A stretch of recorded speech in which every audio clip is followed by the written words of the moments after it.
Hi welcome back to my channel. ఈ రోజు కథ నా ప్రియ సఖి 17వ భాగాన్ని వినేద్దాం. వీళ్ళు వెళ్ళేసరికి రవీంద్ర అతని ఫ్రెండ్స్తో కూర్చొని మందు తాగుతున్నాడు. బావా అని పిలిచాడు ఈశ్వర్. రామ్ ఈశ్వర్ వైపు చూడంగానే, సీత నాకు అక్క అయితే తనని పెళ్లి చేసుకుని మీరు నాకు బావ అవుతారు కదా అన్నాడు ఈశ్వర్. ఇద్దరు కొంచెం దూరంలో ఉండి వాళ్ళ మాటలు వింటున్నారు. రేయ్ బావా, ఆ పట్నం కుర్రాన్ని నిన్నటి నుండి దాచినా ఎవరూ రాలేదేంట్రా అన్నాడొకడు. వచ్చినా వాడు ఎక్కడున్నాడో మనం చెప్పే వరకు ఎవరికీ తెలియదు కదరా అన్నాడు మరొకడు. అసలెక్కడ దాచారా అన్నారు మరో ఇద్దరు. పారిజాతం చనిపోయినప్పుడు ఊరి నుండి పారిపోయి అప్పుడే ఊర్లోకొచ్చారు వీళ్ళిద్దరూ. వాళ్ళు నవ్వి పక్క ఊర్లో దిగుడు బావిలో అని చెప్పగానే, రేయ్ అరవకండి అన్నాడు రవీంద్ర కోపంగా. అందరూ సైలెంట్ అయి మందు తాగుతూ ఉండగా కాసేపటికి ఒకడు, బావా అదృష్టం అంటే నీదేరా, సొంత బావని చావు దెబ్బ కొట్టినా అడిగేవారు లేడు. బావ ఆస్తితో పాటు అందమైన కూతుర్ని పెళ్లి చేసుకున్నా ఎదురు చెప్పేవాడు లేడు. ఇక రేపటి నుండి నువ్వేరా ఈ ఊరికి జమీందారువి. ఇక రేపటి నుండి నువ్వు చెప్పిందే న్యాయం అన్నాడొకడు. మరి అనితకి ఆస్తిలో వాటా ఉంటుందిరా. రేపు దానికి పెళ్లి చేసేటప్పుడు మీ అక్క సగం పైనే కట్టబెడుతుంది తన కూతురికి అన్నాడొకడు. రవీంద్ర పెద్దగా నవ్వి, ఆ పరిస్థితే వస్తే సొంత అక్కని కూడా చూడను అనగాని, మరి అనిత పెళ్ళి అన్నాడొకడు. దాన్ని కూడా నేనే అని నవ్వాడు రవీంద్ర. భరత్ ఎక్కడున్నాడో తెలియగాని వెళ్ళడానికి లేచిన రామ్ వీర మాటలు విని ఆగిపోయాడు. ఆ మాటలన్నీ వింటున్న రామ్ పిడికిలి బిగుసుకుపోయింది. ఈశ్వరికి కూడా కోపం ఉంది కానీ భరత్ వాళ్ళ చేతిలో ఉన్నంతసేపు ఏమీ చేయలేని పరిస్థితి అనుకుని, బావా పదండి అన్నాడు ఈశ్వర్. రాత్రి 11 అవుతుండగా ఊరంతా అప్పటికే నిద్రపోవడంతో ఖాళీగా ఉన్నాయి రోడ్లన్నీ. వీళ్ళు దిగుడు బావి దగ్గరికి చేరుకోగానే అక్కడ మరో నలుగురు కాపలాగా ఉన్నారు. వారి పని పట్టడం రామ్కి 10 నిమిషాల పని. స్రోలో లేని తమ్ముని తీసుకుని అక్కడి నుండి బయటకొచ్చి ఈశ్వర్ని కార్ డ్రైవ్ చేయమని చెప్పాడు. చాలా దెబ్బలు తగిలి ఉన్న భరత్ని చూసి బాధగా కార్ డ్రైవ్ చేస్తూ ఊరు బయటకెళ్తుంటే ఈశ్వర్, ఈ ఊరి జమీందారింటికి పోనివ్వు అన్నాడు రామ్. బావా మరి భరత్ అన్నాడు ఈశ్వర్. నా తమ్ముడికి ఏం కాదు, ముందు వెళ్ళు అనగాని బండిని శకుంతలాదేవి గారి ఇంటి వైపు పోనిచ్చాడు ఈశ్వర్. ఇంటి ముందు కారు ఆగానే రామ్ కారు దిగి భరత్ని కారులో పడుకోబెట్టి ఆ ఇంటి గేట్ తీయబోతుండగా పాలేరాపి, ఎవరు కావాలి బాబు అన్నాడు. శకుంతలాదేవి గారు అని చెప్పగానే, ఇప్పుడు కలవడం కుదరదు, అమ్మగారు నిద్రపోయారు, ఉదయమే రండి అని చెప్పాడు అతను గేట్ తీయకుండా వారిస్తూ. అంత సమయం లేదు, ఇప్పుడే కలవాలి. తన మనవరాలి జీవితం కంటే ఒక పూట నిద్ర విలువైనది కాదు అనుకుంటా మీ అమ్మగారికి అన్నాడు రామ్ గట్టిగా. ఆ మాట వినిపించిందేమో, లోపలికి పంపించు అని పైనుండే చెప్పారావిడ. రామ్ లోపలికి వెళ్ళేసరికి గంభీరంగా కుర్చీలో కూర్చున్నారావిడ. రామ్ని చూసి, చెప్పు ఏంటి సమస్య అన్నాడు. మీ కూతురు మీ అనుమతి లేకుండా పెళ్లి చేసుకోవడం తప్పే, కానీ అందుకు తన కూతురు మీద కూడా కోపం పెంచుకోవడం ఎంతవరకు కరెక్టు? ఇప్పుడు ఆ అమ్మాయి జీవితం ఒక దుర్మార్గుడి చేతిలో బలి కాబోతున్నా ఏమీ పట్టనట్టు ఉండడం సరికాదు అన్నాడు రామ్. నా కూతురికే నాతో అవసరం లేకుండా పోయింది, ఇక దాని కూతురికి నా అవసరం ఏముంటుంది అన్నారు ఆవిడ బాధ అణుచుకుంటూ కఠినంగా. అలా అనకండి బామ్మగారు, మీ మనవరాలు ఎంత నిస్సహాయ పరిస్థితిలో ఉందో మీకు తెలియదు అంటూ సీత గురించి వివరించగానే ఆవిడ మనసు కదిలిపోయింది కానీ బయటపడలేకపోయారు. ఈ పెళ్లి ఆపి నేను సీతను తీసుకెళ్లిపోవచ్చు, కానీ అలా చేస్తే ఇన్ని రోజుల పరిచయం కూడా లేని మా మధ్య ప్రేమ వ్యవహారం అంటగట్టేస్తారు. మీ మాట అంటే చుట్టుపక్కన ఊర్లో ఎంత గౌరవమో అంతే భయం కూడా ఉన్నాయి అని తెలిసింది. అందుకే మీ దగ్గరికి రాకూడని సమయంలో వచ్చాను. మీ మనవరాలు నాకిచ్చి పెళ్లి చేయమని అడగడానికి నేను ఇక్కడికి రాలేదు. కనీసం నేను తనని ఇప్పటి వరకు డైరెక్ట్గా చూడను కూడా లేదు. తనకి నేను నచ్చుతానో లేదో కూడా తెలియదు. మీరు కేవలం ఈ పెళ్లి ఆపి తనని కాపాడండి అని చెప్పాడు రామ్. ఇంతలో స్పృహలోకి వచ్చిన భరత్ కళ్ళు తెరిచి చుట్టూ చూశాడు. తనున్నది కారులో అని అర్థమై ఓపిక తెచ్చుకుని ముందుకు చూసేసరికి ఈశ్వర్ కనిపించాడు. ఈశ్వర్ అన్నాడు మెల్లగా. ఏదో ఆలోచనలో ఉన్న ఈశ్వర్ లీలగా వినిపిస్తున్న భరత్ మాట విని వెనక్కి చూసి కళ్ళు వాల్చేస్తున్న భరత్ని చూసి వెనక్కి వెళ్ళాడు. భరత్ని పిలుస్తూ స్పృహలో ఉంచే ప్రయత్నం చేస్తూ బుగ్గలు తడుతున్నాడు. భరత్ స్పృహలోకి వచ్చి, వదిన, వదిన పెళ్ళి మా అన్నయ్య మాత్రమే ఆపగలడు, అన్నయ్యకి ఎలాగైనా చెప్పాలి అనగాని, రామ్ గారు వచ్చారు, నేనన్నీ చెప్పాను అన్నాడు ఈశ్వర్ ఏడుస్తూ. నన్ను నన్ను అన్నయ్య దగ్గరకు తీసుకెళ్ళు అనగాని భరత్ని తన భుజాన వేసుకుని ఇంట్లోకి తీసుకొచ్చాడు ఈశ్వర్. ప్లీజ్ బామ్మగారు వచ్చి సీతని కాపాడండి అని ఆవిడ చేతులు అడుగుతుండగా బావా అని పిలిచాడు ఈశ్వర్. రామ్ అంత ప్రాధేయపడడం నచ్చక పర్వాలేదు అంటూ ఈశ్వర్ని చూసి అతని భుజానున్న భరత్ని చూసి కంగారుగా బయటకెళ్లాడు రామ్. అక్కడే ఉన్న స్తంభానికి కూర్చోబెట్టి పక్కనే ఉన్న నీళ్లు భరత్ ముఖం మీద చల్లగా మెల్లగా కళ్ళు తెరిచి, అన్నయ్య, అన్నయ్య అంటూ ఏడ్చాడు భరత్. ఏమైంది భరత్ అని ప్రేమగా అడిగాడు రామ్ భరత్ని హత్తుకుని. అన్నయ్య, నీ సీతకి రేపు పెళ్లి. వెళ్ళి వదిలిని తీసుకొనిరా అన్నాడు భరత్.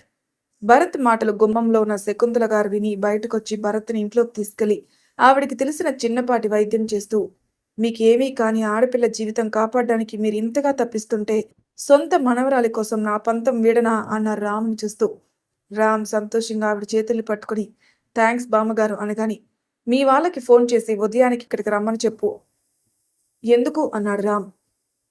నా మనవరాల్ని అప్పగించడానికి. మీ ఇంట్లో వాళ్ళు కూడా ఉండాలి కదా అనగాని భరత్, ఈశ్వర్, రామ్ సంతోషంగా నవ్వారు. ఆ రాత్రి వేళ ఫోన్ రాగానే రామ్ చెప్పిన మాటలు విని ఉన్నపలంగా ఊరికి బయలుదేరారు అందరూ. వాళ్ళు వచ్చేసరికి ఉదయం 6 అవుతుండగా ఇంటి ముందు సిఆర్ దిగుతున్న యశోధర గారిని చూసి నవ్వుతూ వెళ్ళి ఆమెని కౌగిలించుకొని, యశోధర, యశోద ఎలా ఉన్నావే అన్నారు శకుంతల గారు ప్రాణ స్నేహితురాల్ని ఇన్నేళ్ళుగా చూస్తున్న ఆనందంలో. యశోధర గారు ఆమెని హత్తుకుని, బాగున్నాను దేవి, ఎలా ఉన్నావు నువ్వు అని పలకరించి జరిగిన విషయం తెలుసుకున్నారు. అందరూ రెడీ అయి 7 గంటలకి గుడికి చేరుకున్నారు. అక్కడే రామ్ని పెళ్లి కొడుకుగా కూడా చేసి పద్మ, శ్రీనివాస్ గారికి విషయం చెప్పారు. వారి ఆనందానికి పట్టపగ్గాలు లేవు. 8 అవుతుండగా ఆ ఇంటికి బయలుదేరి సరిగ్గా పెళ్లి సమయానికి శకుంతల గారు ఎంట్రీ ఇచ్చి పెళ్లిని ఆపేశారు. రామ్ చేయి పట్టుకొని అతని వెనక వెళ్ళిపోతున్న సీత గుర్తుకు రాగానే కోపంగా పక్కనే ఉన్న పెద్ద రాయిని కాలుతో తన్నాడు రవీంద్ర. అది ఇంచు కూడా కదలకపోగా తనకి గాయమై కూర్చుంది. ఆ బాధతో వాస్తవంలోకొచ్చి మళ్ళీ పొలం వైపు చూసేసరికి రామ్, సీత, ఈశ్వర్, మహా, అనిత అందరూ అక్కడే కూర్చొని నవ్వుతూ మాట్లాడుతున్నారు.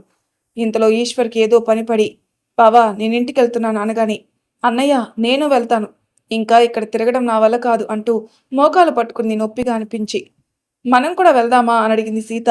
మీరుండండక్క, నేను కాసేపు అయ్యాక కారు పంపిస్తాను అని చెప్పి అనిత వైపుకి తిరిగి, నువ్వు వస్తావా అని అడిగాడు. అక్కడ సీత, రామ్ మధ్యలో తను ఎందుకు అనుకుని వస్తాను అని చెప్పి వారితో కలిసి వెళ్ళిపోయింది.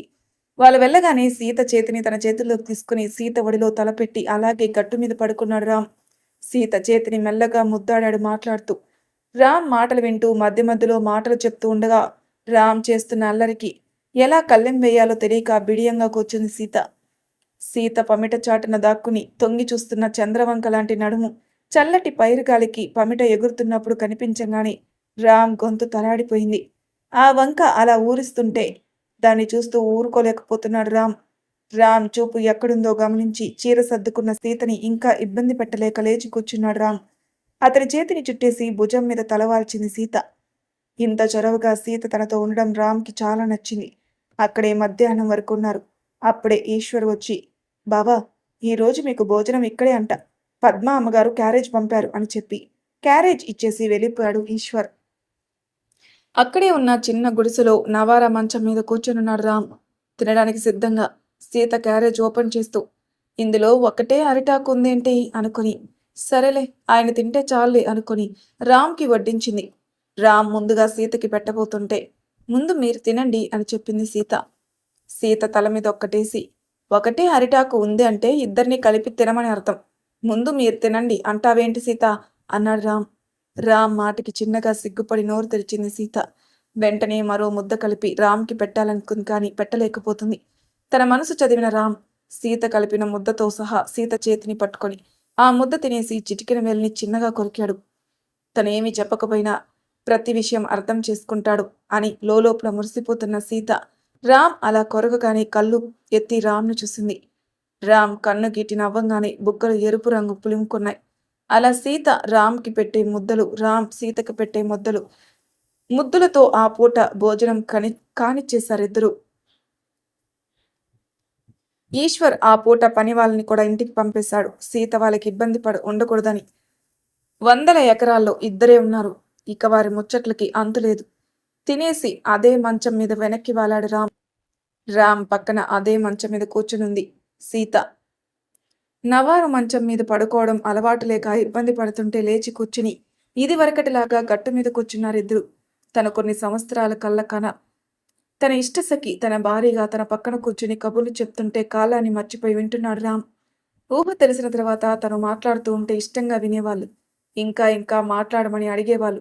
నోరు తెరిచి అడగకుండానే అన్నీ అర్థం చేసుకుని తన ముందు పెట్టేవాడు. తన పక్కన ఉండడంతో ఇది నిజంగా జరుగుతుందా లేక నిద్రలో వచ్చి నిద్ర లేవంగానే దూరం అయిపోయే అందమైన కళ అనే అనుమానం ఇంకా మనసు మూలల్లోనే ఉంది సీతకి. తన ఆలోచన పసిగట్టి సన్నటి నీటి పొర దాస్తున్న శుతిమెత్తని కనురెప్పల మీద సుతారంగా ముద్దాడాడు రామ్.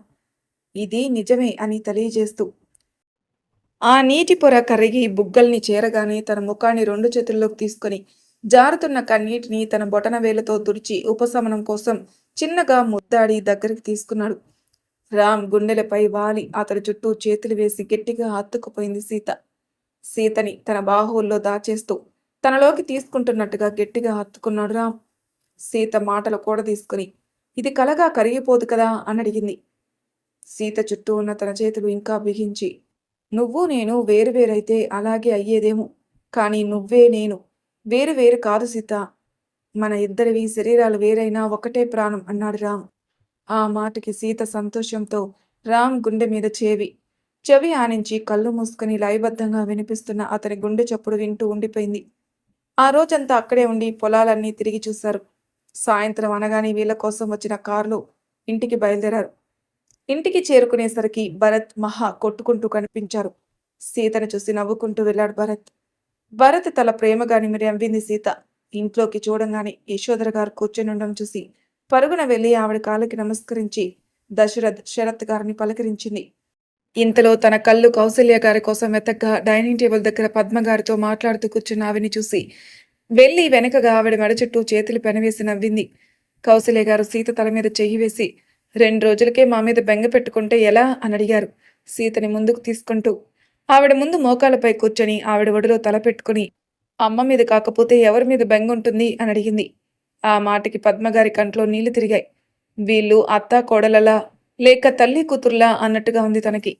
ప్రేమించే భర్త దొరికితేనే అమ్మాయిని అదృష్టవంతురాలంటారు. అలాంటిది అత్తవారింట్లో అందరూ ఆదరించేవారే ఉన్న సీత అదృష్టం చూసి ఆ రాముల వారికి 100 సార్లు మనసులో దండం పెట్టేసుకున్నారు ఆవిడ. రామ్ పలకరించగానే మాట్లాడి దశరథ్ శరత్ శ్రీనివాస్ విశ్వనాథం గారు అలా ఊర్లోకి వెళ్లారు. చాలా కాలం తర్వాత తీరిగ్గా వచ్చినందుకు రామ్ కూడా వచ్చి కౌసల్య గారిని ఇందాక సీతలాగే హత్తుకోగా ఆవిడ రామ్ తలనిమిరి సీత బుగ్గ తట్టి వీళ్ళు ఎప్పటికీ ఇలాగే ఆనందంగా ఉండాలి స్వామి అనుకున్నారు మనసులో. రామ్ ఫ్రెష్ అయి వస్తానని చెప్పి పైకి వెళ్ళంగానే సీత కూడా వెనకే వెళ్ళింది.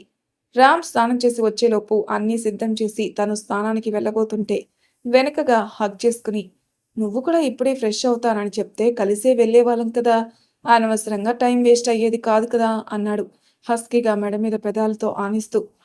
సీత బుగ్గలు సిగ్గుతో ఎరిపెక్కాయి. కనిరెప్పులు బరువెక్కి రామ్ వైపు చూడలేకపోతున్నాయి. రామ్ చేష్టలకి నరాలు నాట్యం చేస్తున్నాయి.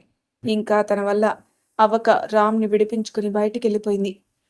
ముఖంలో సంతోషంతో రూమ్ నుండి బయటికి పరిగెత్తుకుంటూ వస్తున్న సీత ఎదురుగా ఉన్న గజలక్ష్మిని చూసుకోకుండా తగిలింది. ఆవిడ చేతిలో ఉన్న వేడి నీళ్లు జారిపోయి కింద పడుతూ చాలా వరకు ఆవిడ మీద పడి కొద్దిగా సీత కాళ్ళ మీద పడ్డాయి. నొప్పితో ఆవిడ అరిచి తన మీద నీళ్లు పడ్డానికి కారణమైన సీత అని తలపుకు రాగానే పక్కనే ఉన్న సీత చెంప మీద చెరిచింది. ఇన్ని రోజులు కడుపులో ఉన్న కక్షంతా కలిపి కొట్టేసరికి బుగ్గపై అచ్చులు పడ్డాయి. సీత తమాయించుకొని నిలబడలేక కింద పడుతుంటే అటుగా వస్తున్న భరత్ పట్టుకున్నాడు. సీత బుగ్గ కందిపోయినడం చూసి జరిగింది ఊహించుకుని గజలక్ష్మి గొంతు పట్టుకుని పక్కనే ఉన్న స్తంభానికి నొక్కి పట్టుకున్నాడు. గజలక్ష్మి అరుపులకి బయటకొచ్చిన అందరూ సీతను చూడగానే కాల్చేసేలాగా చూస్తూ సీతని కూర్చోబెట్టి నీళ్లు తాగించి బుగ్గపై వెన్న రాస్తున్నారు. కౌసల్య గారి కన్నీళ్లతో సీత బుగ్గ సవరదీస్తుంటే సీత కంట్లో నుండి జారుతున్న నీరు చూస్తున్న రామ్కి గుండెల్లో రక్తం ఎగిసిపడుతుంది. పిడికిలి బిగిసుకుపోయింది. గజలక్ష్మిల దెబ్బ అలవాటే అయినప్పటికీ చాలా రోజులు అవడంతో తాళలేకపోయింది సీత. అందరినీ తప్పించి సీతని చేతుల్లో ఎత్తుకుని రూంలోకి తీసుకెళ్లాడు రామ్. రామ్ కంట్లో నుండి జారిపోతున్న కన్నీటిని తుడిచి నేను బానే ఉన్నాను అని సీత చెప్పంగాని నా వల్లే నీ మీద చేయి పడింది, నేను నిన్ను ఇబ్బంది పెట్టకపోయి ఉంటే అసలు ఇలా జరిగేదే కాదని రామ్ ఫీల్ అవుతుంటే బుగ్గ నొప్పిగా ఉందని చెప్పింది సీత. రామ్ ఇంకా బాధగా బుగ్గ మీద సుతారంగా నిమురుతుంటే ఒక ముద్దు పెట్టండి తగ్గిపోతుంది అని తలదించుకుని చెప్పింది సీత. ఆ మాటకి చిన్నగా నవ్వి ఒక ముద్దుకే ఏం తగ్గుతుంది అంటూ ముద్దుల వర్షం కురిపించాడు రామ్. ఈలోపు గజలక్ష్మి పరిస్థితి చూద్దాం. స్తంభానికి తన పీక పట్టుకుని నొక్కుతున్న గజలక్ష్మి విలవెల్లాడుతున్నా ఎవరు ఏం మాట్లాడకుండా అందరూ సీత చుట్టూ చేరారు. సీత బుగ్గపై రాయడానికి వెన్న పట్టుకొనిచ్చింది అనిత. సగం మనసు సీత మీద ఉంటే తల్లి ఎలాంటిదైనా పెంచిన మమకారంతో మనసు అటు లాగుతుంటే ఇంకా అలాగే వదిలేస్తే భరత్కున్న కోపంతో తల్లిని చంపేస్తాడేమోని భయపడి భరత్ని సూటిగా అడగలేక, తన ముఖం భరత్కి చూపించలేక, భరత్కి వాళ్ళ అమ్మకి మధ్య మోకాళ్ళపై కూర్చొని, ఈ ఒక్కసారికి క్షమించండి ప్లీజ్ అని గొంతులో బాధ అణుచుకుంటూ తలదించుకుని అడిగింది అనిత. ఎంత కాదు అనుకున్నా ప్రేమించిన అమ్మాయి అందులో చాలా రోజులుగా ప్రత్యాక్షేపంతో కుమిలిపోతుంది. అడగలేక అడిగిన మొదటి కోరికని కాస్త తన పట్టు సడలించి, మళ్ళీ సీత బుగ్గ మీద తేలిన వాతలు, గతంలో వీళ్ళ ప్రవర్తన, అనిత మీద పెరిగిన కోపం గుర్తుకొచ్చి చేయి బిగుసుకుపోతుంది. తల్లి ఊపిరి ఆడక తల్లడిల్లిపోతడం చూసి ప్లీజ్ అని ఇంకాస్త గట్టిగా మరింత బాధగా ప్రాధేయపడుతూ అడిగింది అనిత. తన కన్నీరు భరత్ కాల ఎదురుగా పడడం చూసిన భరత్ తనని విసురుగా వదిలేసి మళ్ళీ ఇలా జరిగితే ఎవరైనా వదిలేదే ఉండదు అని అనితని చూస్తూ చెప్పి వెళ్ళిపోయాడు. మరి తెరవాయి భాగంలో ఏం జరుగుతుందో నెక్స్ట్ ఎపిసోడ్లో తెలుసుకుందాం. అంతవరకు నా ఛానల్ సబ్స్క్రైబ్ చేయని వాళ్ళు ప్లీజ్ సబ్స్క్రైబ్ చేసుకోండి. లైక్ చేసి షేర్ చేయండి. మీ అభిప్రాయాలు నాకు కామెంట్ రూపంలో తెలియజేయండి. Thank you for listening.